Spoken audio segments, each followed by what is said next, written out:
vídeo vamos a tratar dos problemas muy interesantes. El primero de ellos es el vector normal a un plano, que es súper útil, y el segundo es el cálculo de ángulos entre dos rectas, entre dos planos y entre recta y plano. Para medir los ángulos vamos a usar la fórmula que obtuvimos cuando estudiamos el producto escalar. Es decir, que el coseno del ángulo va a venir dado por el producto escalar de u por v partido del módulo de u por el módulo de v. Pero como nosotros queremos encontrar siempre el menor de los ángulos, lo que vamos a hacer va a ser tomar el valor absoluto del producto escalar, de manera que así nos aseguramos que tenemos el ángulo que es agudo. Bueno, pues vamos a hablar del vector normal a un plano. Si yo tengo un plano de ecuación ax más by más cz más d igual a 0, entonces el vector ABC es perpendicular a cualquier vector que haya en el plano. El vector ABC quiero que os deis cuenta que es el coeficiente de x, el coeficiente de y el coeficiente de z.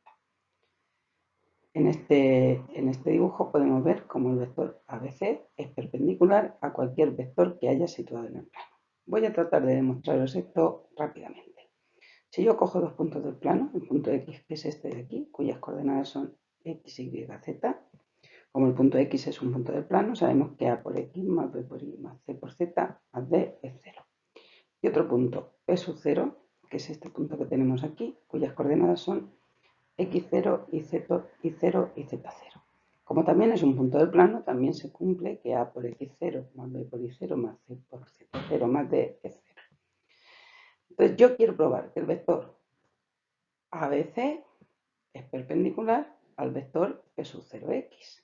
¿Cuáles son las coordenadas del vector P sub 0x? Es x menos x0, y menos y0 y z menos z0. Si yo hago el producto escalar, ese producto escalar va a ser a por x menos x sub 0 más b por y menos y sub 0 más c por z menos z sub 0. Y entonces lo que me queda es que a por x más b por y más c por z menos ax0 más by0 más z sub 0, pues va a ser menos d menos d, va a ser 0. Eso quiere decir que este producto escalar es 0, y como este producto escalar es 0, este vector n es perpendicular a cualquier vector que haya dentro del plano. Vamos a ver ahora en la diapositiva siguiente tres ejemplos de aplicación inmediata del vector normal del plano. En primer lugar, si yo tengo el plano de ecuación 2x menos y más 3z menos 5 igual a 0, el vector normal, ¿quién va a ser? El 2 menos 1, 3. Esto es trivial, tampoco me voy a entretener más. Ahora tenemos dos ejercicios que son interesantes. En primer lugar, ¿cómo se calcula una recta que es perpendicular a un plano? Tengo la recta que quiero que pase por el punto 2, 3, 5 y que sea perpendicular al plano x más y menos z más 4 igual a 0. ¿Cuál es el vector normal de este plano? Pues el vector normal de este plano va a ser el vector 1 menos 1 menos 1, 1 menos 1. Como la recta es perpendicular al plano, lo que yo voy a hacer va a ser tomar como vector director de la recta el propio vector normal. Entonces ya la ecuación de la recta la hacemos pasar por el punto y con el vector director que sea el vector normal del plano, es decir, que va a ser el 1, 1 menos 1. En la recta nos quedaría x igual a 2 más t, y igual a 3 más t y z igual a 5 menos t. Otro problema igual de interesante es calcular la ecuación de un plano que sea perpendicular a una recta y que pase por un punto. Vale, pues como esta recta está dada en la forma continua, su vector director es el 2 menos 1, 4. Lo tenemos aquí. Y entonces ese vector director de la recta va a ser el vector normal del plano.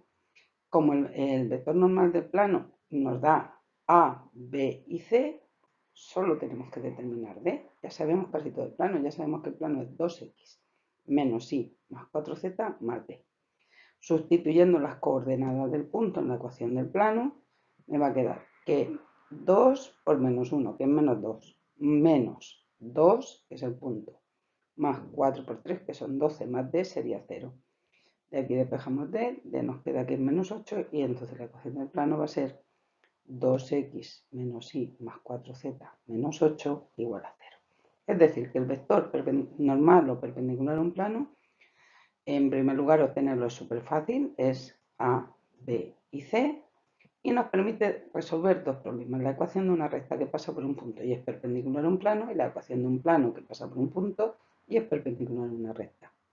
Son dos problemas de aplicación inmediata del vector normal de un plano. Otra aplicación muy interesante del vector normal de un plano es cuando queremos obtener el vector director de una recta que viene dada en forma implícita.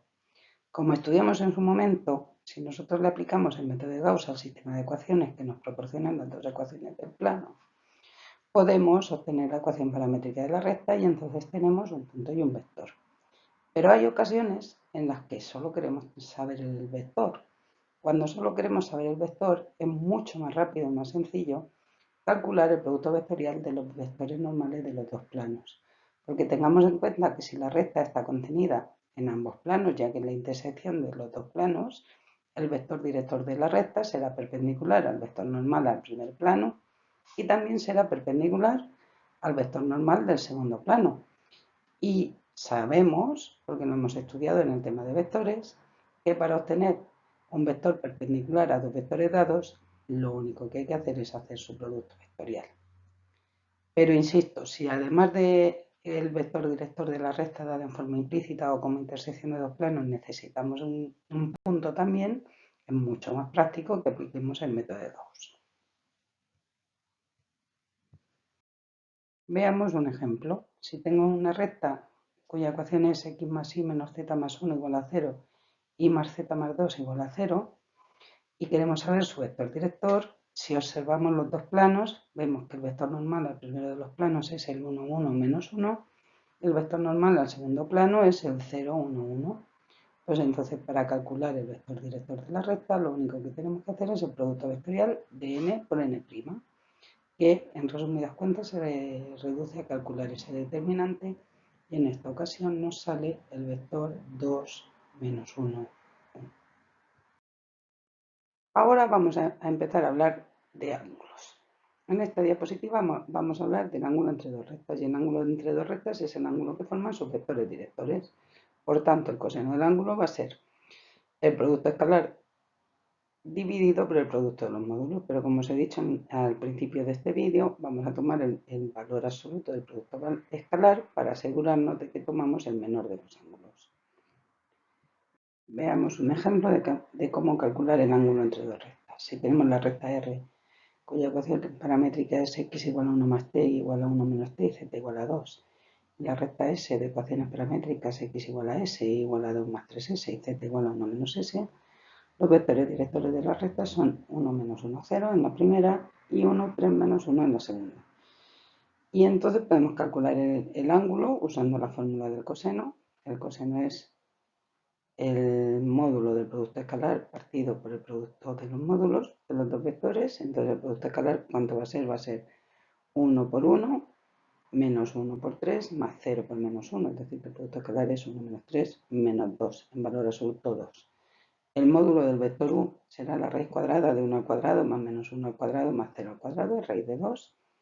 El módulo del vector v es la raíz cuadrada de 1 al cuadrado más 3 al cuadrado más menos 1 al cuadrado, es raíz de 11.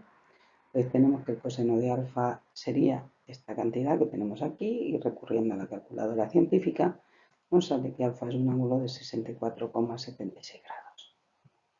También podemos calcular el ángulo entre dos planos. Claro, un plano viene dado por dos vectores y no, eso es un poco de lío, y es otra de las ventajas del vector normal, porque el vector normal es único. Entonces, ¿qué vamos a decir? Que el ángulo entre los dos planos es el mismo ángulo que forman sus vectores normales. Entonces, para calcular el coseno del ángulo, aplicamos la fórmula del coseno, pero en lugar de con el vector del plano, que no es único, con el vector normal del plano.